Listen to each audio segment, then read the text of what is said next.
Conselho Nacional de Justiça arquiva processos contra ex-juízes da Operação Lava Jato. Casa do Pão de Queijo pede recuperação judicial com dívidas superiores a 57 milhões de reais. Turbulência deixa mais de 30 feridos em voo para o Uruguai. Avião faz pouso de emergência no Rio Grande do Norte. Prêmio Consciência Ambiental Imensitar 2024 celebra reconhecimento de empresas com a questão do meio ambiente e da sustentabilidade. O Brasil News começa agora.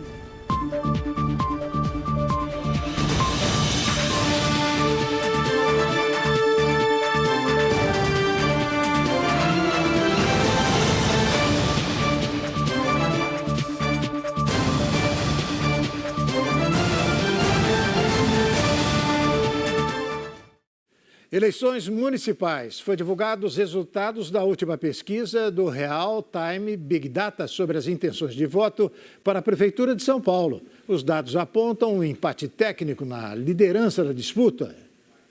De acordo com o levantamento divulgado nesta segunda-feira, a liderança da corrida eleitoral municipal da capital paulista está tecnicamente empatada.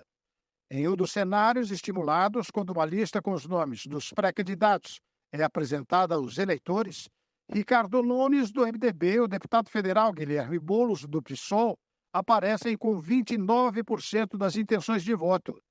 Logo após, aparece Pablo Marçal, do PRTB, com 14% das intenções de voto, empatando tecnicamente com José Luiz da Atena, do PSDB, e Tabata Amaral, do PSB, que tem 9% e 8%, respectivamente. Em seguida está Marina Helena do Novo, com 1%. O Instituto também divulgou a pesquisa espontânea, aquela em que os entrevistados citam os nomes sem que sejam apresentadas a eles opções prévias. Neste cenário, Boulos e Nunes continuam em empate técnico. O deputado federal aparece com 12% das intenções de voto contra 11% do atual prefeito. Em seguida, aparecem Pablo Marçal e José Luiz da Atena com 5%, Tabata Amaral com 4% e Kim Kataguiri com 1%. A opção Outros somou 12% e nulos e brancos marcaram 50%.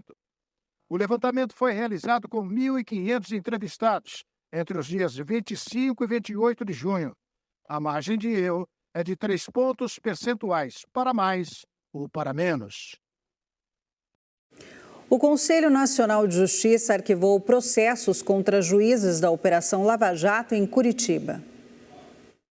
O corregedor nacional do Conselho Nacional de Justiça, Luiz Felipe Salomão, arquivou 9 processos contra os juízes Gabriela Hart e Eduardo Apio, que atuaram na Operação Lava Jato.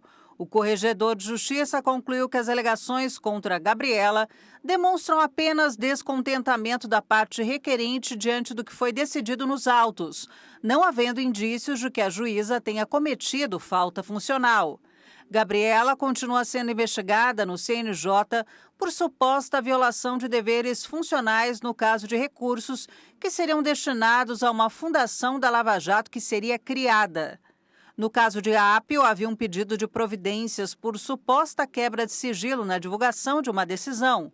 O corregedor avaliou, porém, não haver indícios suficientes de autoria e materialidade.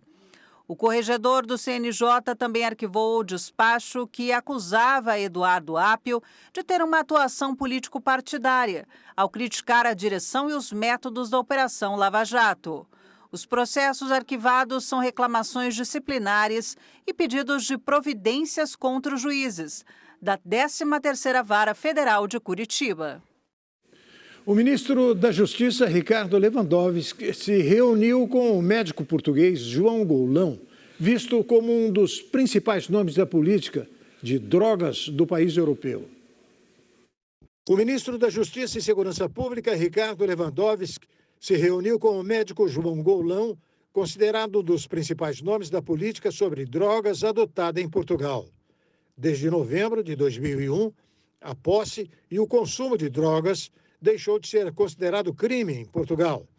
Desde então, a posse de pequenas quantidades é considerada uma contravenção social e os usuários são tratados como doentes, ao invés de criminosos.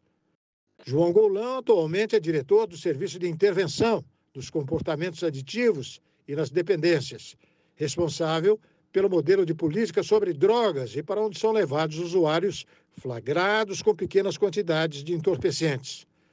O encontro de Lewandowski com Goulão é para o ministro brasileiro conhecer mais o modelo português, considerado uma referência por ele, e ver se algo de lá pode ser sugerido por aqui e usado, é claro. Os dois se encontram após o Supremo Tribunal Federal descriminalizar o porte de maconha para uso pessoal.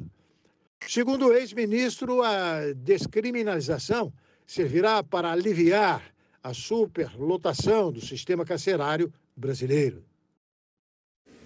Faltando 90 dias para as eleições municipais, o Tribunal Superior Eleitoral iniciou nesta manhã uma grande plenária para definir os últimos detalhes do pleito que já toma conta das ruas de praticamente todas as cidades brasileiras. Quem tem mais detalhes é o comentarista do Brasil News, Ney Gonçalves Dias.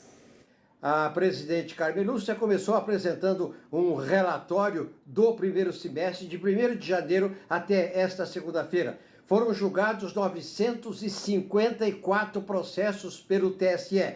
186 processos foram julgados no plenário presencial e 768 foram julgados de maneira virtual. A presidente Carmen Lúcia também destacou a administração e os grandes serviços prestados pelo ministro Alexandre de Moraes, que ela sucedeu na presidência da Corte, destacando aspectos importantes de decisões tomadas durante o período em que Alexandre de Moraes presidiu o TSE. Foram julgados também, excepcionalmente, 2 recursos de supostos agentes públicos, que é um assunto que não merece a atenção de natureza pública. A ministra reiterou que os trabalhos voltam em agosto e que o tribunal está preparado no segundo semestre para promover eleições justas, corretas, limpas, como sempre aconteceu no território brasileiro. Nota de rodapé: 30 cidades brasileiras neste fim de semana tiveram temperatura abaixo de 0 grau. Lago congelado em Santa Catarina, onde foram encontrados sal e geada nas estradas. Amanhã o tempo muda. A Casa do Pão de Queijo protocolou um pedido de recuperação judicial. Com uma dívida de 57 milhões, a empresa afirma que a quarentena durante a pandemia de coronavírus deu início à crise atual. A empresa apresentou ação na Vara de Competência Empresarial e de Conflitos relacionados à arbitragem da 4ª Região Administrativa Judiciária. A rede de cafeterias cita a dívida de 57,5 milhões de reais. No pedido, a empresa afirma que dívidas trabalhistas somam 245 mil do total. A maior parcela mencionada na solicitação apresentada à Justiça é referente à classe de credores e equivalem a 55,89 milhões de reais. O valor de quase 1,5 milhão restante é referente ao pagamento a micro e pequenas empresas.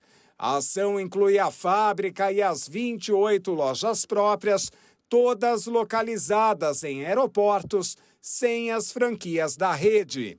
A Casa do Pão de Queijo cita o distanciamento social como a origem dos problemas.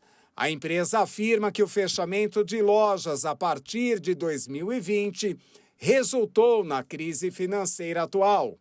A cafeteria foi fundada em 1967 no centro de São Paulo. Nos anos 80, a empresa focada na comercialização de pão de queijo abriu uma fábrica própria no bairro da Barra Funda e adotou o formato de franquias. Em 2008, a rede somava 1.000 pontos de vendas espalhados pelo Brasil. E a seguir, avião que partiu da Europa com destino ao Uruguai faz pouso de emergência em Natal, no Rio Grande do Norte, com forte turbulência. Desembargador nega prioridade em audiência à advogada grávida de 8 meses. O Brasil News da Rede Brasil vai voltar daqui a pouquinho. Até já.